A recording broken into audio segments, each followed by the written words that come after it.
What up, y'all? The Knight of Green here, bringing you that 150 sub special. And it's all about katanas and their realism in Soulsborne Sekiro. While I am primarily a longsword man, I do train with people who practice kinjutsu, so I can somewhat talk about these weapons. Contrary to popular belief, from what I understand, unlike longswords, katanas were not often chosen as a main battlefield weapon, but they usually acted as more of a sidearm in favor of bows, spears, and other long-range weapons. Also, unlike longswords, these weapons typically had a single-sided curved blade as opposed to the double-edged straight ones found on longswords. Also, katanas have much smaller pommels, and they had a rounded guard called a tsuba versus the crossguards that you would see on a longsword. However, despite these differences, both of these weapons are dueling ones, and they have many similarities in terms of overall functionality and use. For this video, I'm strictly talking about single sword katanas found in the series. I'm not referring to dual katanas or Sir Alon's Nagamaki. I'm also not talking about Bloodborne's Shikaji and Rakuyo, because they're actually arming swords and sabers with blades influenced by katana designs, so they technically don't count as katanas. I'm also only doing a select moves from Sekiro since there are a plethora of different things you can do in that game that I don't wish to imitate. Overall, unlike most other weapons found in the series, I would say katanas as a whole are pretty realistic in their uses. There are some spins and overswinging, sure, but there's nothing too egregious overall. Only thing is though, the techniques are pretty basic and they are nothing too fancy. I mean, this is all fine by me, really. Unlike my other videos, I'm not going to talk as much as I normally do, so I'll just play the montage a bit of me reacting the selected moves. But again, thank you guys for everything so far, and I'll work hard to bring quality content here on YouTube for the future. Hope you can enjoy this.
Now, here are the same moves, except done with a longsword flare.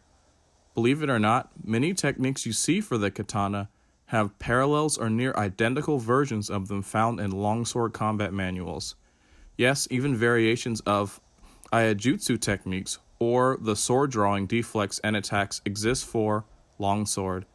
The only real difference is that for some of the moves that you see where the sword is pulled back over your head, I've translated this to a half-sword deflect maneuver before landing a two-handed counter-strike of my own. As an observation on these games, despite the presence of many double-edged European weapons in them, you rarely see the use of the inside edge, which is the edge that's closer to the user. I chalk this up from the Japanese swordsman influences, but in the historical European martial arts schools, there are many techniques that use this inside edge. I demonstrate some of them at the end of this video, but it's something that I've noticed is lacking about these games. As much as I love the Souls games, I do think certain weapons have relatively uninspired movesets. But hey, what can you do about it? I do believe Bloodborne rectified a lot of these problems I had for those weapon classes, so I don't knock the series completely. And before you ask me to do a video on longswords in the Souls series, unfortunately, these swords are misnamed as they are actually arming swords. I am still studying those combat systems, so I'll get back on that. And if you are curious about longsword-based stuff, I have previous videos where I take great sword weapons and I do techniques that are focused heavily on longsword-inspired things. But anyway, that's all I have to say. Remember to like, comment, and subscribe, and turn on notifications. If you're curious by what I do, check out some of the other videos, and by all means, request for weapon recreations in general. I like making these. So yeah, that's it. Bye, y'all.